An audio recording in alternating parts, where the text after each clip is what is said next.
Let's welcome President of Basketball Operations and General Manager James Jones, the new owner of the Phoenix Suns and Mercury, Matt Ispria, and number 35, Kevin Durant.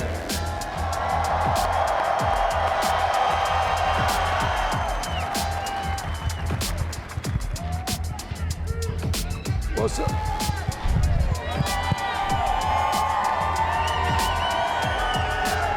All right.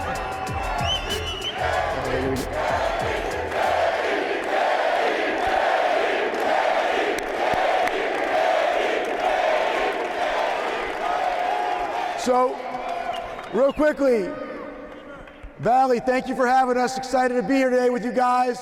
Appreciate you all coming out for a special day here in Phoenix. We obviously got the guy next to us we're going to introduce in a second, but really appreciate you guys being here. We're going to have a lot of fun. Excited to be here with everybody and be in Phoenix with all of you guys. I'm going to turn it over to the guy that makes all the trades, makes everything happen for us, does a heck of a job. Give a round of applause to Mr. James Jones.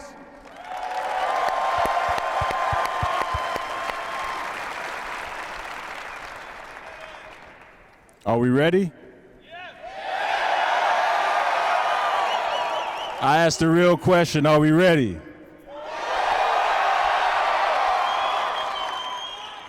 I just want to thank everyone for being here today, for all the fans everywhere in Phoenix and out in space.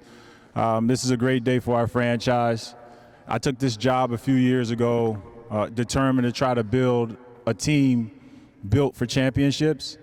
And I think we've reached a point where we've been able to add arguably one of the greatest players to ever play this sport.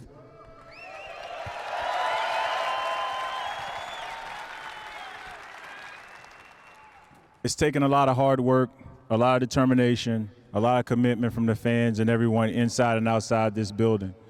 But I stand here today proud and happy to introduce number 35 for the Phoenix Suns, Kevin Durant.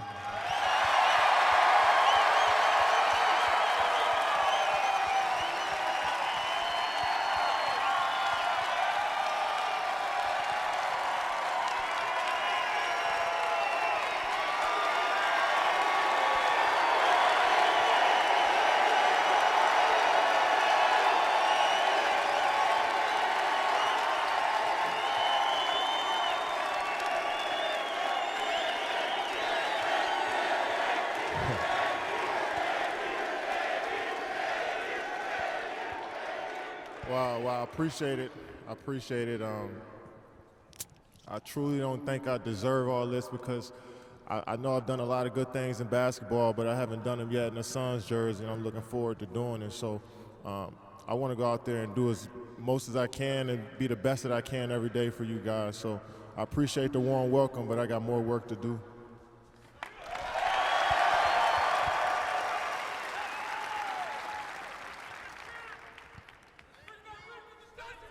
We'll open up the questions from media. We'll start with Dwayne Rankin.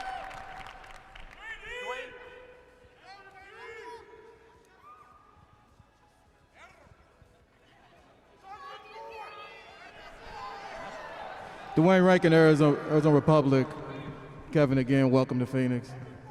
Curious, with this summer, obviously this was a destination idea for you, but I can go back to the 18-19 season when you spoke highly of the Suns' young core. You mentioned Devin and DeAndre and TJ Warren. So obviously you've had respect for the franchise way back then. But what was it about this current group that made you want to come here and play? They experienced a lot the last couple years. You see the growth in this team. When Monty took over, when James came here, I see the coaches started to change, the way they played on the floor, the energy they played with started to change. And I always loved playing here in Phoenix. The fans always showed love to, just good basketball in general. They always cheer their fans on, but they show love to the opposing team as well. So I knew this would be a great place to play and a great place to continue to get better as a player. You got somebody like Devin, Chris Paul, and DeAndre Ayton, guys that work, and I wanted to be a part of that. So I'm excited I'm here. I'm looking forward to trying to add as much as I can to the group already. Like I said, they've built themselves up and built the structure and the infrastructure up for themselves already, and I'm looking forward to adding to it.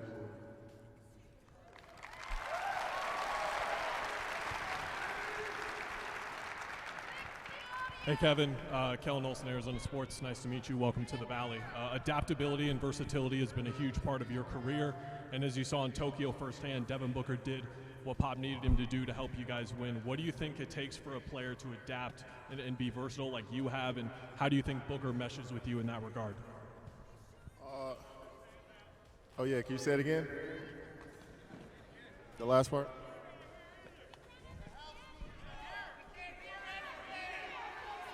Adaptability and versatility have been a big part of your career. Yeah. All right. I'm Kellen. Welcome to the Valley. Nice to meet you. Adaptability and versatility have been a big part of your career, and as you saw in Tokyo, Devin Booker firsthand did a lot of what Pop needed him to do and help you guys win. What does it take for a player to do that, to be adaptable, to be versatile, and how will you mesh with Book in that regard? First off, it takes just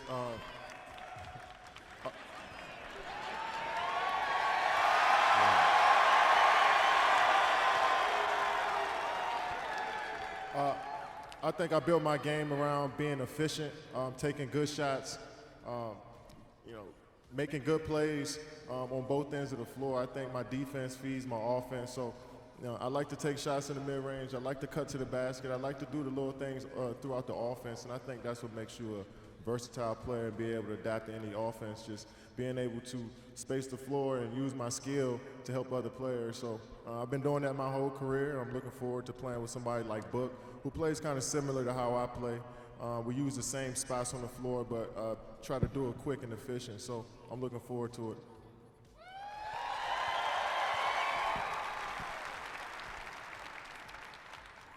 Hey Kev, Gerald Bourget, PHNX, welcome to the Valley.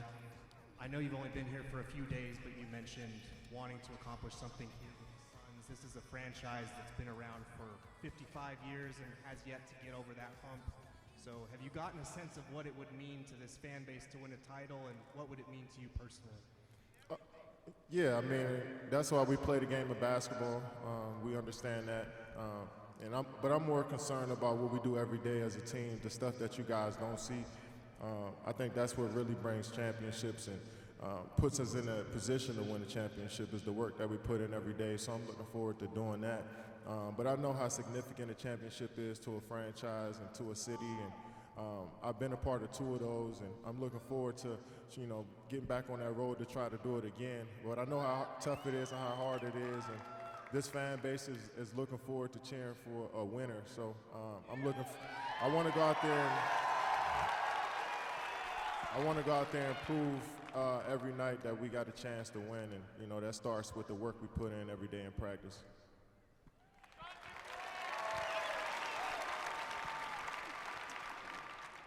Kevin, Doug Haller with The Athletic. You've played on some teams that have stars like yourself. In your experience, sometimes those things work, sometimes they don't. In your experience, what is like a key ingredient to have all that come together and you get the chemistry that you need to succeed at a high level? It starts with James and Monty, in my opinion. They're the leaders of the team. They oversee what we do every day. Monty is the one that's supposed to put everybody in positions to be successful. And on the great teams that I played on, that's what it always was. The coach was always the leader. And we spread his message on the floor and we extend on the floor, but he's the one that's giving us, the pointers on what we need to do. So looking forward to being taught by Monty, being coached by Monty and the staff, and everybody here. I've been to a couple practices already, and the attention to detail is something that I love. And, if we continue to stay on that path every day, we'll see good things.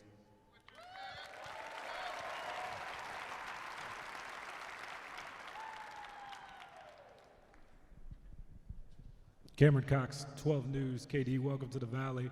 Over here. What do you make of the excitement here today, the fans that are here today? And then Matt, did you envision this when you bought the team? You want to start with me? Well, I'm excited. So, I love seeing the fans out here.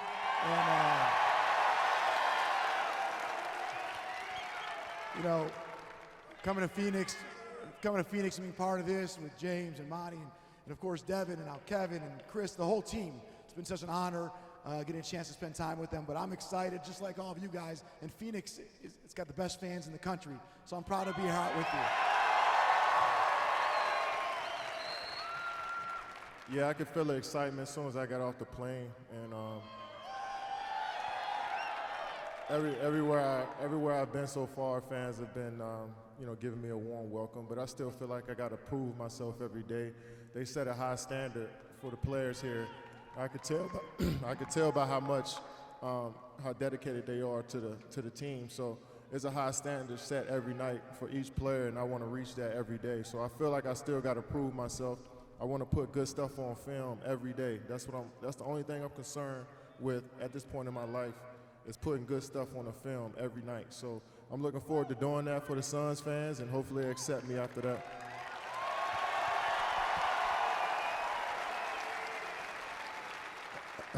Kevin, over here, Richard Sines, Fox 10 Phoenix, welcome to the Valley. You've obviously won championships before. You know what a championship team looks like. Do you feel you can win a championship with this team? And what is it about you that tends to make the players around you better? Say it again. I'm sorry. Say it again. You've won a championship before. You know what a championship team looks like. Do you feel you can win a championship with this team now? And what is it about you that tends to make the players around you better? Yeah, I think we got all the pieces to be successful. We got guys that experience what it's like to play in that final round. We got a champion already and that's overseeing us. Monty's a champion as a coach. So we got guys that have been there, and that's half the battle, just knowing what it takes. And yeah, we got guys that can do pretty much everything on the floor. So we got to put it together. I'm looking forward to doing the work.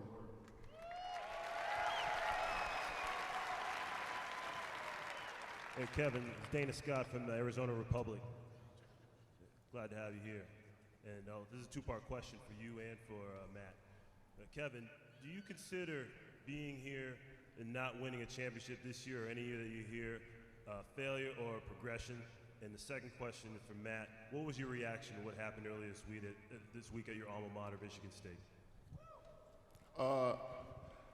I know it's pressure because I'm one of the best players to ever play the game. So every time.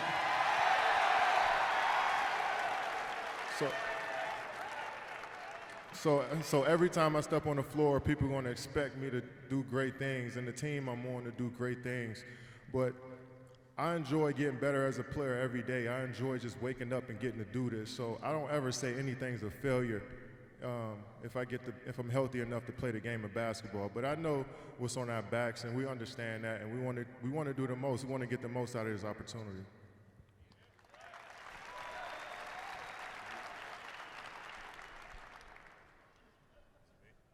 You repeat that last part for me, so if you want me to answer that. Yes, I just wanted to know your reaction and any comment you had on what happened earlier this week at your alma mater, Michigan State. Yeah, no, thanks. Obviously, a horrible thing happened at Michigan State this week. Send out my love to all my family, my people that are there. I spent a lot of time in Michigan State, talked to Coach Izzo, talked to a lot of people about those events, and it's hard to even talk about or imagine. I know a lot of people that were up there during that time and sent love to them, and just thinking about those people and hopefully get through these tough times together as Spartans and as families. Thank you.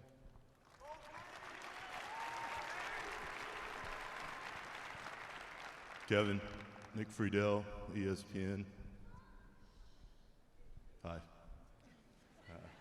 How would you sum up your time in Brooklyn? How would you sum up your time in Brooklyn?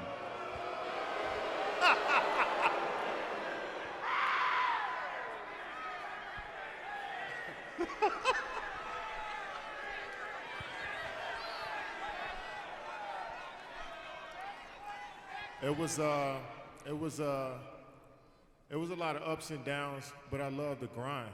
So, and everybody in Brooklyn loved the grind too. So I built a family over there. They're gonna always be a part of my journey. So we didn't accomplish what we wanted to accomplish as far as winning the championship, just like I told him, but I enjoy the grind. And everybody there, we tried our hardest every day, regardless of what was going on in the media, what was going on with our teammates. Everybody who was in that gym, we grinded. So I love those guys. I get emotional to talk about them because that was a special 4 years in my career, coming off of Achilles, and they helped me through a lot. So I don't have anything.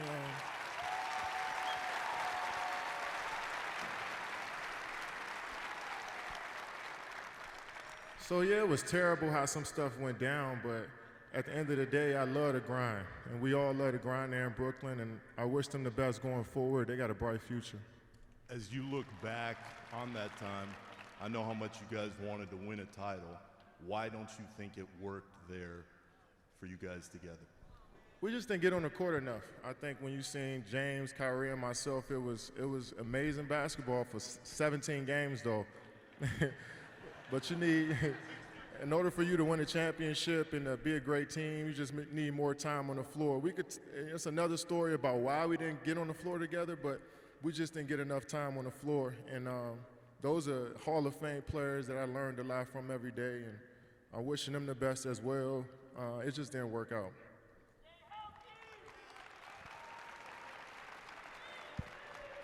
Hey, James, over here.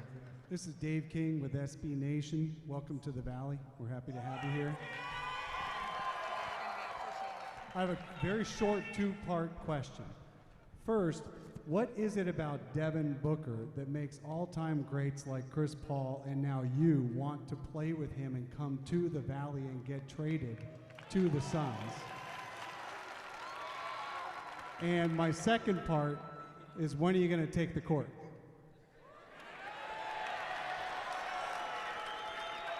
I answer the second part first. I don't know, but hopefully soon. You know, hopefully you can feel my enthusiasm to get ready to get out there and play. But I'm gonna follow the training staff and go on the schedule that they got me on. So hopefully soon after break.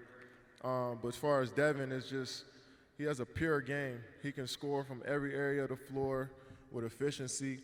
He's athletic, but he don't really show it a lot, but he can. Like last game, he had 2 dunks. It surprised me out of nowhere, even though I know he has that in his tool bag, but he's just such a quiet, efficient scorer, and he goes about his business on and off the court in just a mature manner. And I just wanted to be a part of it. I wanted to be a part of his journey and see, you know, how good he can get from here. And, you know, he's just one of those players that I really admire, and people are going to be doing classes on him once he's done playing. Like, you can learn so much from watching his game.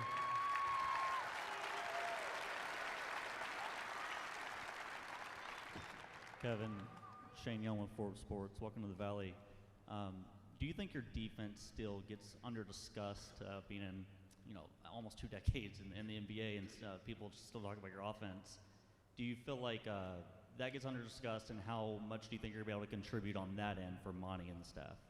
I understand why. I mean, I can score the basketball. People like scoring, and defense is not the glamorous thing in the game. So, yeah, I understand why it may not be discussed as much, but my coaches and my teammates trust in me on that side of the floor, and I'm looking forward to adding that to this team. I see they do a lot of switching on some stuff, and they fight over a lot of screens. The stuff that I like to do, protect the rim, and you know, I think I add value to a team with my defense, and like I said earlier, I think my defense always feeds into my offense. So when I'm locked in on that end, I could be better on the other side.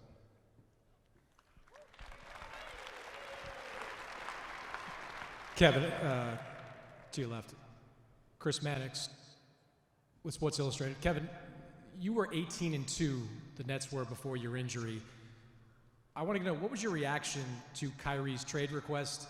Is there any part of you disappointed that you couldn't have finished what you started? Yeah, I was upset that we couldn't finish. I thought we would have some good momentum. We were finally building the culture that we always wanted. I felt like every game we were building our chemistry. But I didn't know what was going on with Kyrie and his situation with the organization, so I didn't really focus on that. I only focused on what we were doing on the court, and it was a blow to our team. It just took away our identity. He was a huge, huge part of what we do.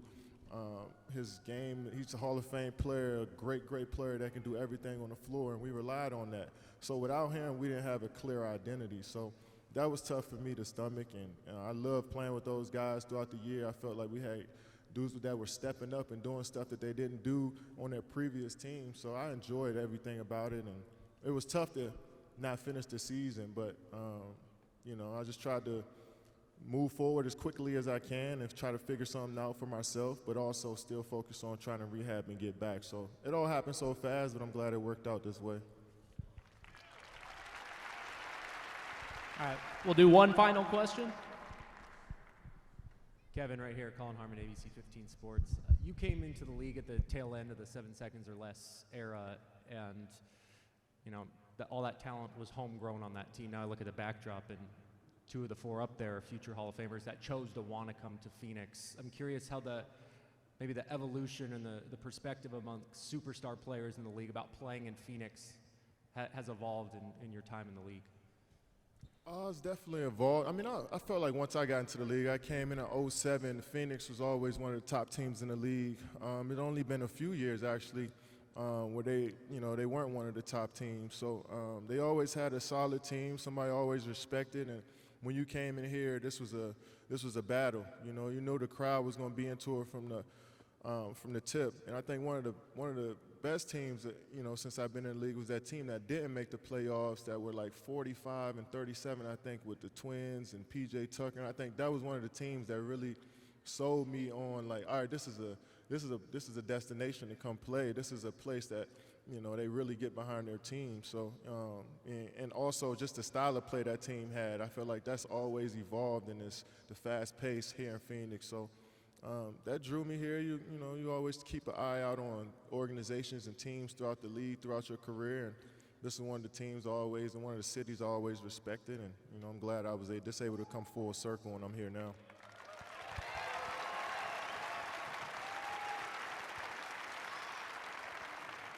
Thank you for helping us welcome Kevin Durant to the Valley. We ask that all fans make their way to the exit, and we hope to see you back here tonight when the Suns take on the Los Angeles Clippers at 8 p.m. here at Footprint Center.